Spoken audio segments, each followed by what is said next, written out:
เราโตมาอายุ28 ปีเราคิดว่าพ่อแม่ไม่เคยคิดว่าเรามีเซ็ก for real for real แต่ว่าได้ลองกับมันจริงๆอ่ะคืออายุ25เมื่อ3 ปีที่แล้วนะ What's the weirdest sex you have มันไม่ได้มีเซ็กแค่นะ just normal sex อะเฮ้ยอยู่วันนี้ไอไปเอาคนนี้มาพรุ่งนี้ไอจะไปเอากับคนนี้และเดี๋ยวเราจะชวนมันด้วยกัน3 คน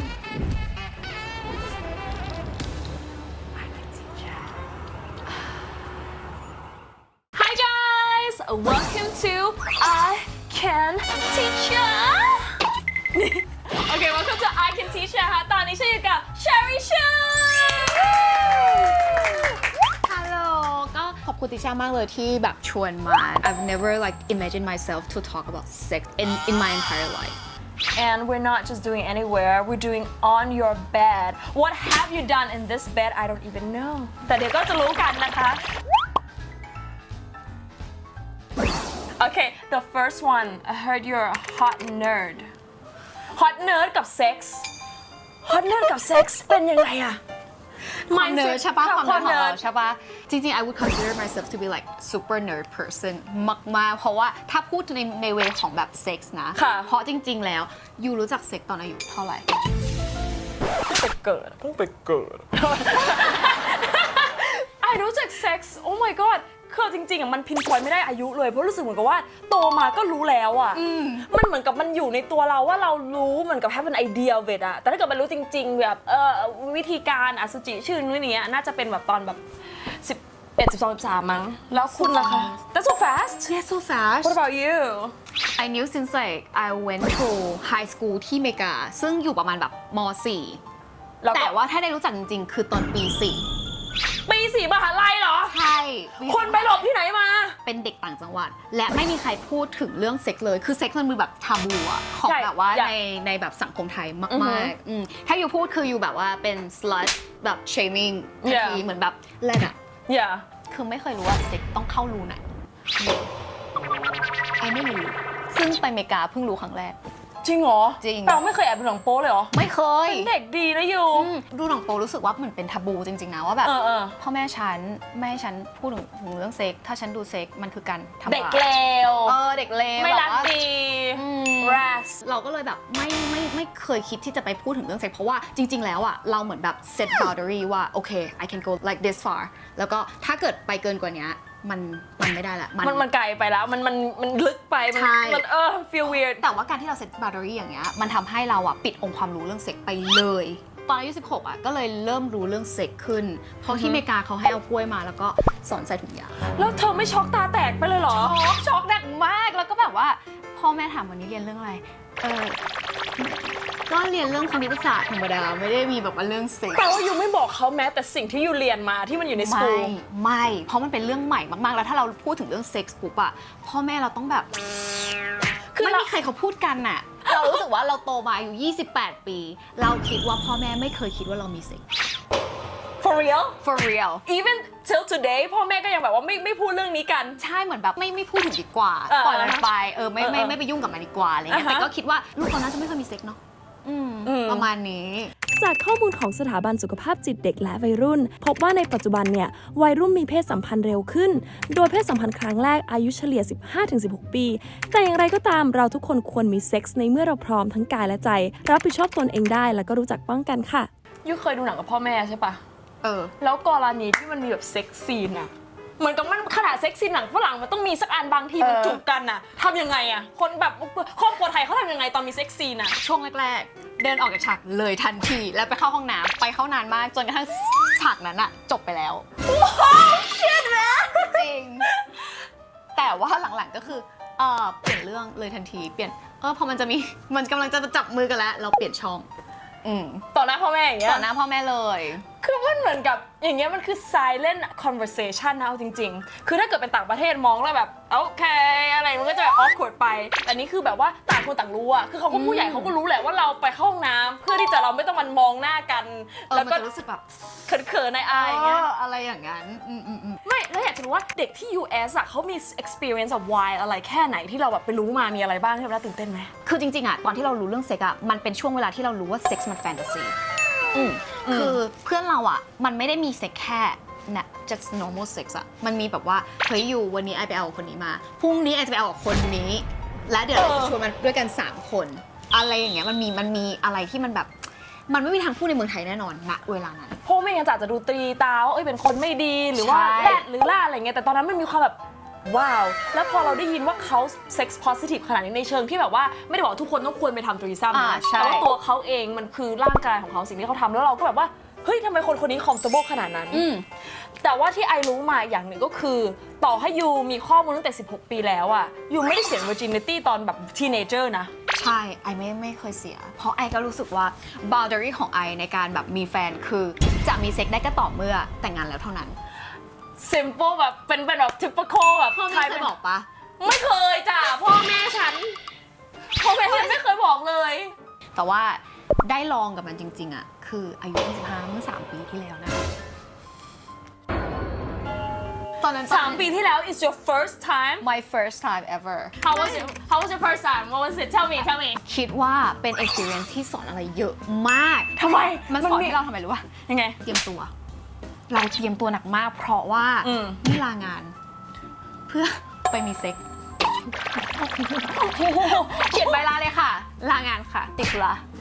ปิดห้องค่ะจัดห้องค่ะเตรียมมีเซ็กส์ค่ะเตรียมมีเซ็กส์เธอตั้งใจมากเธอตั้งใจกว่าทำข้อสอบเธอตั้งใจที่สุดในโลกแล้วเนี่ยได้ A แล้วเนี่ยสุดยอดแล้วก็อยากถามว่าในการเตรียมตัวตอนนั้นนะก็คือเหมือนกับว่ายูเริ่มดูแลตัวเองเพื่อจะไม่ถึงวันนี้ยังไงบ้างคะCan you tell meเราอะกินวิตามินหนักมากแบบดูแลตัวเองหนักมากเริ่มทำเลเซอร์บาซิเลียนครั้งแรกในชีวิตก็คือเตรียมตัวสวยอ่ะเตรียมตัวถึงวันสังเวยอ่ะครั้งแรกก็คือกินโปรไบโอติกของเรามันเหมือนเป็นการแบบว่าลากทุกอย่างออกมาทำให้พุงแบนภายใน1 คืนเรากินก่อนเรากินก่อนแล้วอีกวันก็คือพุงยุบแล้วก็แพลงด้วยเพื่อที่จะให้หุ่นมันเป๊ะที่สุดผิวเป๊ะที่สุดทำไมเขาพยายามกับเราขนาดแล้วออกมาเป็นแบรนด์เกาหลีค่ะอย่าว่าแต่เธอกินเลยดิฉันก็กินเหมือนกันเพราะว่าฉันต้องชุบตัวคือมันเรื่องสำคัญในการที่จะยูลุคแบบ hard and feel confident แบรนด์เกาหลีใช่ไหมของยูแหละยูบอกเลยยูกินตั้งแต่ตอนนั้นเลยเหรอ yes เพราะว่าI need to look beautiful you know ผิวสวยมากผิวสวยมากผิวสวยจริงรู้สึก so beautiful you know ไม่รู้ว่าใครยังไงนะแต่ I แบบ feel really confident สำหรับผู้หญิงที่แบบผอมหรือว่าตัวเล็กอ่ะไม่ได้แปลว่า bloated ไม่ได้นะเคยไหมกินอาหารแล้วมันยื่นออกมาอย่างเงี้ย I แบบ dude it doesn't even have to take long อ่ะอันนี้คือแบบเห็นผลเพราะฉะนั้นตัวนี้นะคะแนะนำแล้วก็อีกตัวหนึ่งที่แบบ I แบบเป็นของคู่กัน combine สำหรับ I นะคือมันมีของยูมีหลายอันใช่ไหมแต่ของไอ2 อันที่แบบว่า work for sure ก็คือแบบ the skin one อันนี้นะคะ glory อันนี้คอลลาเจนก่อนเพราะว่าต้องการให้ผู้ชายชมผิวเพราะเขาจะได้สัมผัสทุกผิวทุกนิ้วของดิฉันไปเลยผู้ชายจับผิวแล้วแบบ so smooth แล้วเขาแบบว่าจะจับอย่างนั้นแล้วใช่แบบอะไรอะ stop it man ใช่จะมีความสมูทมากๆเนี่ยก็เป็นตัวนี้so this one หมดไปเร็วนะคะมันก็แล้วแต่ว่าวันไหนเอาอะไรพกอะไรไปด้วยนะแต่เนี้ย vitamin love it ก็คือกินเช้านะคะ2อย่างละ2แล้วก็ตอนเย็นด้วยอย่างละ2ก่อนนอนจริงๆถ้าเกิดว่าแบบอยากจะหันมาดูแลตัวเองจริงๆเพราะเชอรี่ก็เพราะเรื่องความรักเพราะเรื่องการอยากดูแลตัวเองอยากดูดีจริงๆก็เลยหันมาดูแลตัวเองด้วยการกินอาหารผิวก่อนเริ่มจากอาหารผิวก่อนแล้วถ้าแบบอยากหุ่นดีจริงๆแบบใน1 คืนมิราเคิลมากๆซึ่งยิ่งกินระบบขับถ่ายยิ่งดีขึ้นก็คือจะกินเป็นอาหารหุ่นซึ่งจะเป็นโปรไบโอติกกับน้องพรีไบโอติกแต่อะไรที่ไอชอบที่สุดที่ยูพูดมาเมื่อกี้ก็คือเหมือนกับที่ยูผลิตแบรนด์อะอย่างแรกเลย sex is sex แต่ว่า when you love yourself อะที่ดูแลตัวเองอะมัน come from within ก่อนเลยอะใช่แล้วมันส่งผลต่อความมั่นใจในสิ่งที่จะทำในต่อไปอะฉันรู้สึกว่าไม่ว่าจะอะไรในชีวิตก็แล้วแต่นะพอมันมาจากความรักตัวเองอยากดูแลตัวเองอะการที่อยู่ตื่นมาทุกวันแล้วดูแลตัวเองหรือหาสิ่งดีๆให้ตัวเองเช่น take a good supplement อะ it shows that you love yourself อยากให้แบบว่าเฮ้ย I have a good gut การที่เลือก good product เลือก good skin เลือก good whatever อะเป็นการโชว์ว่ารักตัวเองแล้วมันจะส่งต่อถึงความมั่นใจเพราะว่ามันเริ่มจากตรงนั้น like I think it represents like very good even for women แบบ empowerment ด้วยนะงั้น I just go quick question นะดูว่าจะตอบไหมนะ Are you loud or quiet during sex รู้สึกว่าเป็นคนโชคดีที่แบบว่าแฟนโอเคกับการเสียงดังแต่ว่าการ การเซ็กเนี่ยมันสร้างความแบบว่า passionate about love มาก คุณเขานะคะไม่ใช่ passionate กับ business หรือ glory อย่างเดียวนะคะขณะเขามี sex เขายังมี passion เยอะขนาดนี้เลยรู้สึก เราต้องพิสูจน์กับทุกอย่างไปให้สุดเลยใช่ไหมเราต้องสุดกับทุกอย่างแต่ที่จริงอะตัวยูอะถือนับว่าเป็น conservative ในตอนนี้หรือไม่ How would you define yourself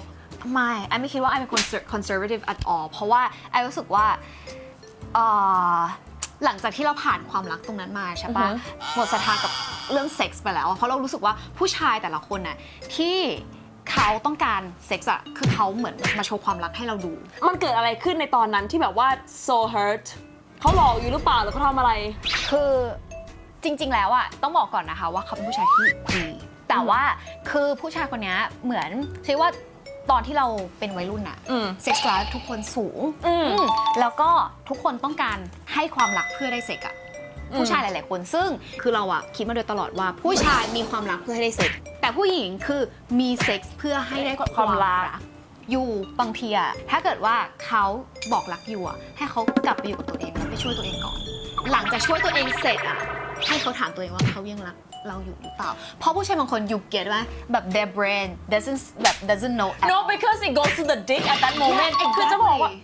right ก็คือมีผู้ชายนี่คือบอกเอานะว่าถ้าเกิดสมมุติว่ายูชอบผู้หญิงคนนึงอะyou don't have to wait after he comes and then he will know เพราะบางทีเขาไม่ได้คิดกับ brain เขาคิดว่า oh I like you I love you I just want to have sex with you เพราะว่าจูมันยังตั้งอยู่คนเดียวว่าคือเลือดมันไม่ไปจากสมองมันอยู่ไปที่จูอะ exactly otherwise they're gonna like I think they're gonna lie me that they love me แต่เขาไม่ได้รักเข้าใจปะจริงเหรอแล้วยูไม่รู้สึกว่าเขารักยูตอนนั้นหรอหรือไงอะคือไอคิดว่ามันก็คงมีความรักแหละแต่ว่าsex drive มันมากกว่าเขาคงอยากจะเอายูมากๆอะเห็นหน้าแล้วอะใช่ไหม ไอก็รู้สึกซึ่งไอก็รู้สึกว่าการที่เราจะ trade off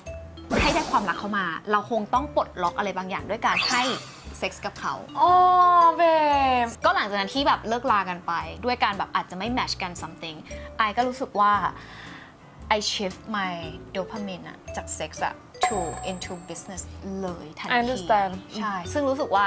มันเป็นสิ่งที่ I ทำแล้ว I gain it มันไม่เหมือนที่แบบ I ทำให้แล้ว I ไม่เกณฑ์ความรักกลับมาและจำได้เลยว่าณตอนนั้นอะคือเรา out of sex เลยแบบ for 2 years what yes ไม่มีเซ็กส์2 ปีแล้วเดี๋ยวนะคือไม่มีเซ็กรอมันก็ต้อง25แล้วก็พักไปอีก2 ปีใช่แล้วแบบ for real ถ้าเกิดอยู่กับคนที่ยูไม่ได้แบบว่ารู้สึกว่า hey you appreciate me as a person love อย่างเงี้ยหรือไม่ได้ connection ไม่ได้ดีป่ะบางทียูไปทำที่สิ่งที่ยู happy กว่าเช่น business หรือว่า passion ในตัวอะไรเงี้ยจนกว่า you find the right partner แล้วอยู่ว่า hey this is exactly that's what I was gonna say once you find the right partner อะคนนั้นอะต้อง accept you to be like a real human อะเป็นแบบมนุษย์คนหนึ่งและเขายอมรับในความเป็นอยู่และเขารักอยู่ในความเป็นอยู่ซึ่งเรื่องเซ็กจะเป็นเรื่องที่แบบ fancy มากๆและเซ็กมันจะ amazing ไม่ใช่แบบว่าทนทำอะไม่ใช่เซ็กที่ทนทำชอบคำพูดนี้แปลว่ายูต้องเคยมีเซ็กซี่ทนทำบ้างบางทีก็แบบโอเครักฉันเถอะแบบเอานี้ไปเพื่อได้นี้มา No but for real ฉันรู้สึกว่าอันนี้เป็น it's a good conversation เพราะจะบอกว่าบางคนนะตอนนี้อาจจะเคยมีเซ็กครั้งเดียวไงอาจจะมีเคยเซ็กกับคนหนึ่งแล้วรู้สึกว่าเฮ้ยฉันรู้สึกว่าฉันแลกกับความรักหรือให้เซ็กส์เขาแล้วมันยังไม่แมทช์ไม่ต้องโทษตัวเองนะถ้าไอคิดว่าถ้าเกิดอยู่กลับไปบอกตัวเองได้คงจะโอบตัวเองอะเพราะจริงๆมันไม่ต้องรู้สึกผิดหรือแย่กับตัวเองจะบอกว่าคนเรามันคือ journey as a life journey แปลว่าเรา learn from it ได้วันนี้อาจจะไม่เจอ partner ที่แบบว่าใช่แต่ว่าวันหน้ามันไม่ได้แปลว่า never เนาะใช่ก็ find the right person yeah พอเรา build ตัวเองแล้วอะมันเป็นยังไงหลังจากนั้นอะคือจริงๆต้องบอกว่าเรา amazing กับตัวเองมากๆเลยนะเพราะว่าพอ once แบบไป focus with myself I knew exactly what I get อะและไอคิดว่าเฮ้ยจริงๆแล้วอะทุกคนอะสามารถทำแบบเขาได้ซึ่ง once you have motive อะเชื่อไหมว่ายูไม่ต้องเก่งแบบเป็น Mark Zuckerberg อะแต่ยูสามารถแบบทำไปถึงจุดนั้นจุดเดียวกับที่ไอทำได้อะคือไอเชื่อว่า10 ล้านยูก็ทำได้100 ล้านยูก็ทำได้1,000 ล้านยูก็ทำได้ถ้ายูมี motive ซึ่ง motive ไม่จำเป็นต้องเป็น negative เพราะแบบ motive อาจจะเป็นอยากทำเพื่อใครสักคนหนึ่งหรือแม้แต่อยากทำให้กับตัวเองณตอนนั้นอะมันเป็นอีกจุดหนึ่งนะที่มากับ business ที่ไออยากทำตัวแทนขึ้นมาเหมือนอยากจะโคลนคนที่เป็นเหมือนไออะขึ้นมาแล้วให้ประสบความสำเร็จเหมือนที่ไอสำเร็จอะซึ่งการที่จะไปถึงจุดนั้นอะนอกจาก motive แล้วมันต้องมี how to ด้วยมันต้องมี skill set อะและบวกกับ mindset นะคือมันเหมือนต้องมาเติมไฟตลอดเวลาซึ่งก็เลยคิดว่างั้นทำตัวแทนแม่งเลย แล้วก็ให้คนที่อยากจะประสบความสำเร็จอะอยากจะแบบเหมือนรวยอยากจะมีเงินแบบ100 ล้าน1,000 ล้านอะก็สามารถทำแบบเราได้ถ้าเขาเข้ามาอยู่กับเราแล้วเราสอนเขาเลยสอนตั้งแต่แบบพี่สอนเลยใช่ไหมไอสอนเลยไอสอนตั้งแต่แบบทำ Facebook Page ทำยังไงอะแต่การที่จะประสบความสำเร็จได้ดีที่สุดคือเรียนรู้จากคนที่ประสบความสำเร็จเรียนรู้จาก result ที่เห็นตรงหน้าซึ่งนี่แหละคือสิ่งที่เราคิดว่าเราจะเอามาสอนให้กับตัวแทนของเราทั้งหมด When you build yourself you're happy about it you want to share to others เพราะจริงๆแล้วความรู้เป็นสิ่งไม่ตายในเชิงใช่แบบในการแบบทำมาหากินหรือในเชิงแบบว่าเขาพูดอะไรว่าแบบว่า when you give a man a fish he be full for a day but you teach him how to fish he be full for the rest of his life That's correct ไอคิดว่าแบบคนหนึ่งอะที่มันเดินเข้ามาในบ้านของเรามันต้องสำเร็จเหมือนที่เราสำเร็จสิซึ่งมันจะสำเร็จเหมือนที่เราสำเร็จได้ยังไงเราต้องสอนเขาสิถูกปะ I ต้อง teach them how to fish ไม่ใช่ I give the fish to them เอาเงินไปวางใช่ไหมถ้าเอาเงินไปวางตรงหน้าแป๊บเดียวหมดถูกปะโอเคว้าว today เรามีไม่ใช่แค่ mindset ของเรื่องของ sex และ experience นะคะคือใครจะไปคิดว่าคนอย่างเขาอ่ะจะมาเล่าเรื่อง sex ให้เราฟังและใครจะไปคิดว่าคนอย่างเขาเคย fail มาด้วยขอบคุณมากนะคะที่มาแชร์แล้วถึงขั้นที่แบบว่ารักตัวเอง try work hard แบบเป็น business woman ก็คือเป็นการแบบ empowerment I think it's one part of the sex ed คือ empowerment whatever you do I love your story and thank you for sharing มากๆค่ะ Thank you so much too ถ้าอยากชอบ EP นี้นะคะแล้วก็รู้สึก inspired นะคะก็อย่าลืมกด like กด subscribe นะคะช่องของติชาด้วย Kanticha กับ Ticha Kanticha และถ้าเกิดอยากดูอีกคลิปหนึ่งซึ่ง spicy แน่นอนนะคะก็ฝากไปตาม cherrychu ตรงนี้ด้วยค่ะ yes bye และวันนี้ก็ต้องขอขอบคุณสถานที่สวยๆจาก TCG Studio ด้วยนะคะทำไมยูรอนานขนาดนี้กว่าจะมีเซ็กมี3 ปีที่แล้วชื่อ3 ปีที่แล้วจะทำอะไรอะทำทุกอย่างแล้วมันเหมือนกับไม่เหลืออะไรแล้ว3 ปีที่แล้วไม่มีอะไรเหลือที่จะให้ทำแล้วอะ Oh my god 3 ปีที่แล้วมันแบบ just yesterday it feels like what เพราะว่าจริงๆอะเราคิดว่าความสุดยอดของผู้หญิงอะสิ่งที่ต้องเก็บสูงสุดคือเหมือนพรหมจารีโอเคพอเราคบกับใครอะเราจะค่อยๆปลดล็อกไปเรื่อยๆเริ่มจากจูบเริ่มจากหอมก่อนจูบก่อนเริ่มจับนมเริ่มแบบว่าเลื้อยแล้วก็แบบว่าโอเคเริ่มแบบสอดใส่ something ใช่แต่ว่าพอเวลาเหมือนถึงจุดที่จะต้องแบบสอดใส่เราคิดว่ามันเป็นเรื่องที่แบบว่าพ่อแม่เราห้ามไว้นะเว้ยอยู่ต้องมีหลังจากที่อยู่แต่งงานเท่านั้นนะไอ้ถามนิดนึงนะแปลว่ามันมีสเต็ปก่อนสอดใส่มาสักพักใช่ไหมคะใช่มันก็ต้องมีไหมอะมันในnaturalก็คือเป็นคนที่มีความรู้สึกมีความอยากเหมือนมนุษย์ปกติต่อให้จะเป็น nerd ต่อจะเป็น business woman ต่อจะให้เป็น whoever อะมันก็จะมีแบบโอเค